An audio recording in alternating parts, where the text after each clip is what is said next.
Hello everyone, welcome back to your channel.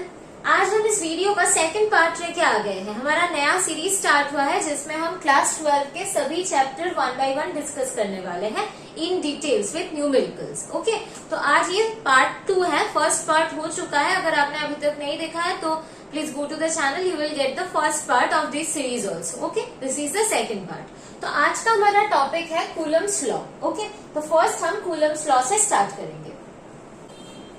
Suppose दो charges हैं, suppose two charges are there, this is Q1 and this is Q2। अगर दो charges same nature के हो, मतलब अगर दो ही पॉजिटिव चार्ज हो then they will repel each other. अगर दो ही नेगेटिव चार्ज हो then also they will repel each other. अगर इन दोनों के नेचर डिफरेंट हो, मतलब एक पॉजिटिवली चार्ज और एक नेगेटिवली चार्ज हो, then they will attract each other. We all know this, right? So यहाँ पर दो चार्जेस हैं, इन दोनों के बीच एक फोर्स ऑफ अट्रैक्शन और रिपल्शन काम करेगी। अगर ये दोनों सेम नेचर के हैं तो इन दोनों में रिपल्शन काम करेगी। अगर इनका नेचर डिफरेंट है, मतलब एक पॉजिटिव और एक नेगेटिव है, तो इन दोनों में अट्रैक्शन काम करेगी। This is, we know all this. Okay, इन दोनों में डिस्टेंस है r। We have to consider this charge is at point charge. Okay, these are two point charge having Q1 and Q2 charge and the distance between them is small r. Then what is the value of the force between them? Force of attraction or force of repulsion, कुछ भी हो सकता है according to the nature of the charges। तो वो force का magnitude क्या होता है? जो force of attraction और repulsion इन दोनों के बीच काम कर रहा है उसका value होगा Q1 into Q2 divided by r square into k। ये जो force काम कर रहा है इन दोनों के बीच, वो force directly proportional होता है with the product of the two charges, with the product of the two charges। और ये force inversely proportional होता है with the square of the radius, square of the distance। Sorry, r is the distance between these two charges। Okay, ये जो force होता है इन दोनों के बीच, ये force इन दोनों के चार्ज के मल्टीप्लीकेशन और प्रोडक्ट के साथ डायरेक्टली प्रोपोर्शनल होता है और इन दोनों के डिस्टेंस के स्क्वायर के साथ इनवर्सली प्रोपोर्शनल होता है। सो Q1 Q2 divided by r square. ये जो k होता है, ये k कांस्टेंट होता है और ये कांस्टेंट का वैल्यू जो है वो डिपेंड करता है डिपेंडिंग अपॉन द मीडियम। ये दो चार्जेस जो है ये कौन से मीडियम में है? क्या ये वैक्यूम में है, क्या ये वाटर में है, क्या ये कोई ऑयल में है? ये जो मीडियम है वो उसके हिसाब से ये k का वैल्यू डिसाइड होता है। ओके, अगर ये वैक्यूम और एयर मीडियम में हो तो इस k का वैल्यू होता है 1/4 pi epsilon not for vacuum और एयर मीडियम और free space we can say. ये k का वैल्यू होता है 1/4 पाई एप्सिलॉन नॉट। इसमें जो एप्सिलॉन नॉट होता है उसको कहते हैं permittivity of the free space और एयर। सो इसको कहते हैं परमिटिविटी ऑफ फ्री स्पेस और वैक्यूम और एयर, कुछ भी कह सकते हो। तो ये 1/4 पाई एप्सिलॉन नॉट का वैल्यू होता है फॉर वैक्यूम के लिए। ये k का वैल्यू होता है 1/4 पाई एप्सिलॉन नॉट। ये 1/4 पाई एप्सिलॉन नॉट का वैल्यू होता है 9 into 10 to the power 9। ये होता है 1/4 पाई एप्सिलॉन नॉट का वैल्यू। और एप्सिलॉन नॉट जो है उसका वैल्यू होता है 8.85 into 10 to the power -12। ये वाला होता है एप्सिलॉन नॉट का वैल्यू। ये जो सारी चीज हमने बताई है वो सारे वैक्यूम और एयर और फ्री स्पेस के लिए है। अगर और कोई मीडियम में हो तब k का वैल्यू क्या होना है अब हमें देखना है।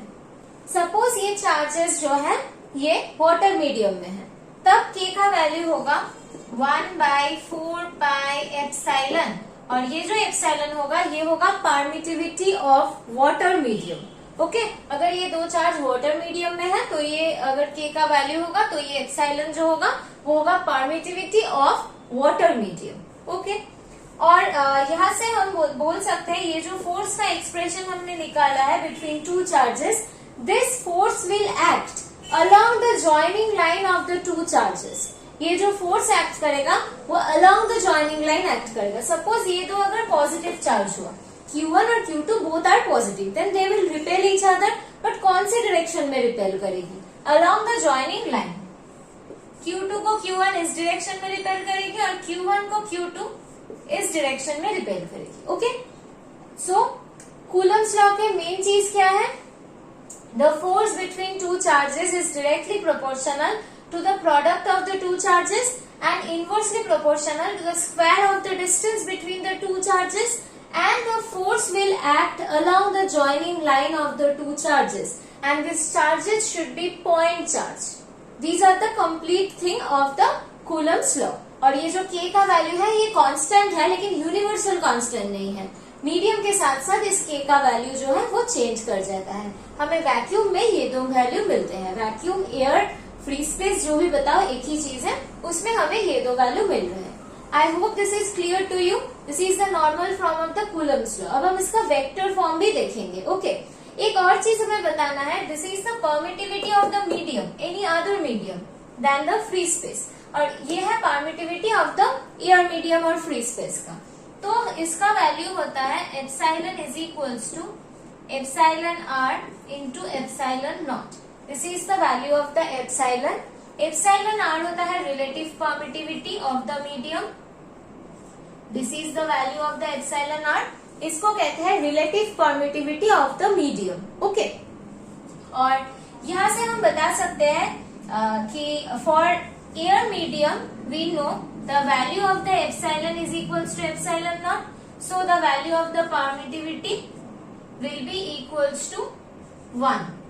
Okay, for other medium, for any other medium epsilon r is greater than 1. Okay, this is the thing. आपको ये चीज याद रखना है. अब हमें देखना है कि जो एप्सिलॉन नॉट है और 1/4 एप्सिलॉन नॉट मीन्स जो K है, इन दोनों का यूनिट क्या है. हमने सिर्फ वैल्यू लिखा है, तो यूनिट क्या है ये भी हम देखेंगे. हमें पता है force is equals to K Q1 Q2 by R square. ये है mathematical form of the Coulomb's law. और इसको हम ये भी लिख सकते हैं 1/4 epsilon naught Q1 Q2 by R square. Okay, तो यहाँ से हमें K का पहले यूनिट निकालना है.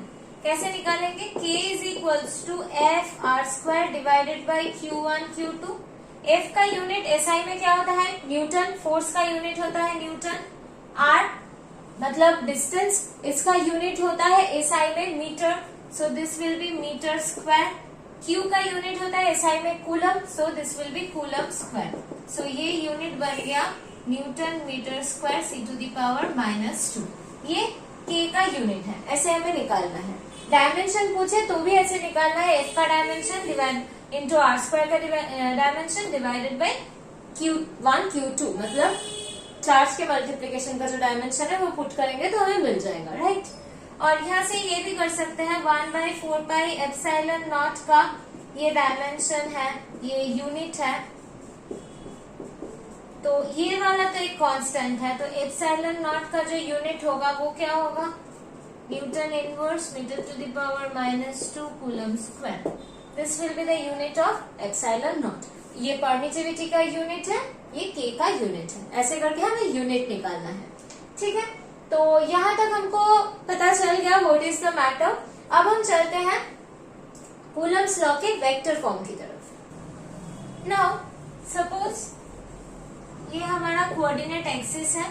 This is y axis, this is x axis. Okay, यहाँ पर एक चार्ज है Q1, यहाँ पर एक चार्ज है Q2.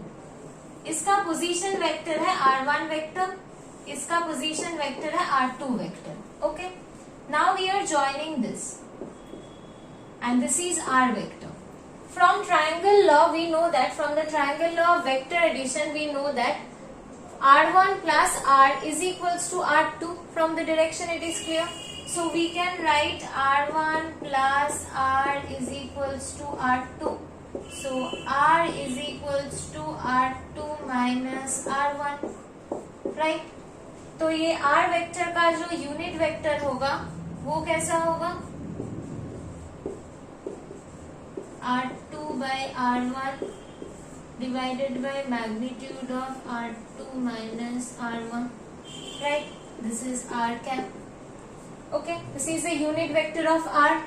अब ये दो चार्ज पॉजिटिव है सपोज, तो ये दो एक दूसरे को रिपेल करेगी, तो ये Q2 चार्ज Q1 को इस डायरेक्शन में रिपेल कर रही है और ये Q1 चार्ज Q2 को इस डायरेक्शन में रिपेल कर रही है, राइट। तो इन दोनों के जो फोर्स ऑफ रिपल्शन है उसका मैग्नीट्यूड हम सभी को पता है, that is 1/4πε0 Q1 Q2/r²।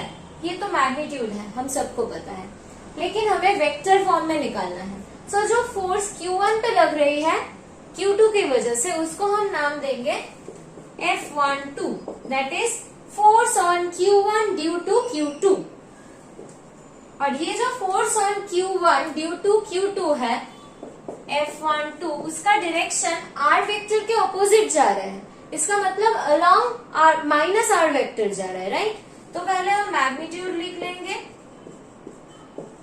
Q1 Q2/r², R का जो वैल्यू है मैग्नीट्यूड का उसका स्क्वायर, और इसका डायरेक्शन क्या है, R कैप जो डायरेक्शन है, ये वाला डायरेक्शन तो है R कैप, इसका ऑपोजिट डायरेक्शन में जा रहा है, तो इसको हम लिखेंगे minus R cap, right.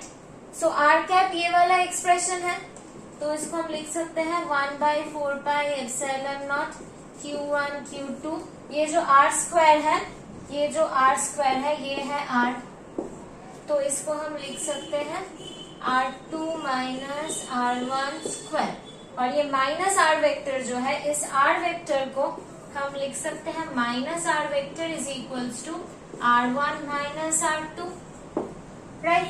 So ये माइनस R वेक्टर का मतलब होता है minus R cap, so R1 minus R2 divided by the magnitude of R1 minus R2. Okay, this is the complete expression in vector form. Force on Q1 due to Q2. Okay, now अब हम इससे निकालेंगे कि force on Q2 due to Q1, Q2 पे कितना force और किन direction पे फोर्स लग रहा है ड्यू टू Q1, अब हमें ये निकालना है। तो यहाँ पर Q1 के लिए Q2 पे और Q2 के लिए Q1 पे इक्वल मैग्नीट्यूड का फोर्स लग रहा है, सिर्फ डायरेक्शन अपोजिट हो रहा है, राइट। तो ये जो मैग्नीट्यूड पार्ट है ये तो अनचेंज रहेगा, सिर्फ डायरेक्शन चेंज हो जाएगा। सो हम यहाँ पर लिखेंगे force on Q2 due to Q1, force to 1, right. और ये F21 का डायरेक्शन R कैप की तरफ है, सो यहाँ पर हम माइनस R कैप नहीं लिखेंगे, प्लस R कैप लिखेंगे, राइट, क्योंकि डायरेक्शन ये R कैप की तरफ है। सो यहाँ पर हम R कैप का जो वैल्यू है वो लिखेंगे, वो क्या है R2 minus R1 divided by R2 minus R1।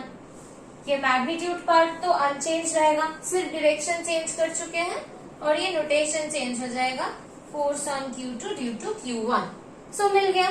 तो यहाँ से हमें जो मिल रहा है कि force on Q1 due to Q2, force on Q2 due to Q1, इन दोनों का वैल्यू सेम है। Q1 की वजह से Q2 पे जो फोर्स लग रहा है और Q2 की वजह से Q1 पे जो फोर्स लग रहा है, ये दो वैल्यू सेम है, सिर्फ डायरेक्शन अपोजिट है। तो इसको हम लिख सकते हैं F21 is equals to F12 when we consider magnitude only. When we are considering direction also, then we will write F21 vector is equals to minus F12 vector. Okay, I hope this is clear to you. Copy these things very carefully. Pause the video and again see it and copy this everything. Okay, this is our vector form of Coulomb's law. In the next video, we will discuss some problems on Coulomb's law. In the next video, you can see this. Please like, share and subscribe the channel to get more videos like this. This series will continue. Okay. Thank you everyone.